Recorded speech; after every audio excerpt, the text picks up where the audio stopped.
Today, we're pulling back the curtain on something huge, a massive, almost invisible force that is quietly reshaping some of your favorite YouTube channels. This is a story about big money, creative freedom, and really, the future of the entire platform. Okay, so let's get right into it. You know that feeling, right? You're scrolling through your feed, you click on a video from a creator you absolutely love, and something just feels off. The whole vibe is different. The style's not quite the same. Let me tell you, it is not your imagination. But see, these aren't just random creative choices. They are symptoms of a much bigger story. These are the telltale signs that the channel you love might not be run by the person you think it is anymore. And this analogy just hits the nail on the head. It perfectly visualizes the shift that's happening. What used to be this vibrant, kind of quirky farmer's market for individual creators is slowly being standardized, turned into a predictable, uniform corporate strip mall. So if it's not the original creators pulling the strings anymore, who is it? You might guess it's a big media company, or maybe a rival YouTuber. Well, the real answer is probably not what you'd expect. It's Wall Street. Yup, that's right, private equity. We're talking about firms that manage over $12 trillion in assets. They have so much capital, they've basically run out of normal businesses to buy. So now, they've set their sights on the creator economy, viewing YouTube channels as the next big thing to invest in. And listen, this is just a tiny snapshot. We are talking about financial giants, Blackstone, SoftBank, Amazon, backing companies that are buying up or financing the biggest channels on the planet. From kid content behemoths like CoComelon to educational mainstays like Veritasium. And the wildest part? The money is just flowing in, often completely under the radar with no public announcement at all. But here's the crucial thing. These firms don't just buy a channel and, let it do its thing. Nope. They show up with a very specific, data-driven playbook. It's designed for one thing and one thing only, maximizing returns. And this four-step process is, well, ruthlessly efficient. First, acquire the channel.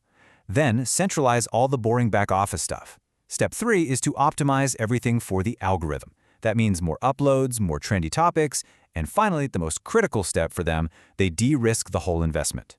So what in the world does de-risking mean? It all comes down to a term from the finance world called key man risk. See, to an investor, a channel that relies on just one person is a super fragile asset. What if that creator burns out or gets into a controversy? The solution? You bring in new hosts, you standardize the format, so the brand can live on long after the founder is gone. It's exactly why you might suddenly see new faces on a channel like Veritasium right after a big investment deal. And this chart, it just lays out the difference so clearly. On one side, you have a creator-led channel. It's all about passion, authenticity, creative expression. On the other side, a private equity-owned channel. It's an asset in a portfolio. Its goal is ROI, predictable returns. And the strategy is all about avoiding creative risks, not taking them. Now, if this whole strategy of buying something up, cutting costs, and squeezing it for short-term profit, if that sounds familiar, well, that's because it absolutely is.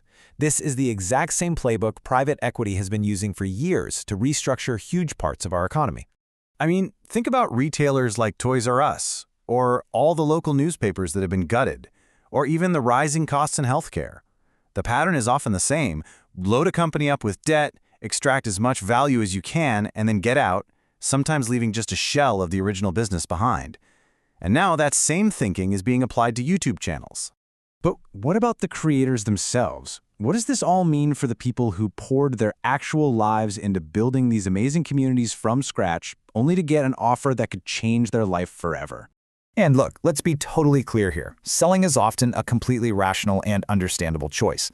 The pressure to be on all the time, to constantly create, it's exhausting. Creator burnout is very, very real. So when a firm comes along and offers you a 7-figure check, that's life-changing security in a career that is anything but stable. It's a ticket to a future you can actually count on. It is a choice, though, that comes with a massive trade-off. And some creators are starting to push back. They're deciding that their creative independence is worth way more than any massive payday.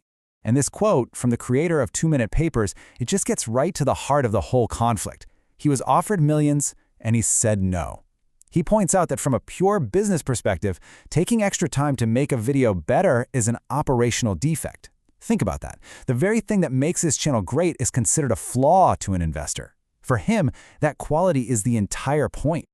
So as this trend just keeps growing, as more and more Wall Street money floods the platform, where does this leave us? What does it all mean for the future of YouTube and, for us, the people who actually watch this stuff? Well, it's pretty ironic, isn't it? YouTube, the very platform that was built to be the antidote to stale, corporate media, is starting to look a lot like the thing it was supposed to disrupt. The lines between a personal creative project and a cold, hard financial asset are getting blurrier every single day. For us, the audience, this is a real trade-off. Sure, on the plus side, we might get more polished videos, more consistent uploads, but the downside, well, that's a big one. We risk a future filled with generic, safe, algorithm-chasing content that's lost the soul and authenticity that made us fall in love with it in the first place. The face on the screen might still be there, but the spirit of the channel, that might be long gone. And so that really leaves us with a big question to chew on. As the creative work we love becomes just another line item on a balance sheet, what exactly is being gained here? And maybe more importantly, what's being lost? It's something to think about the next time you hit play.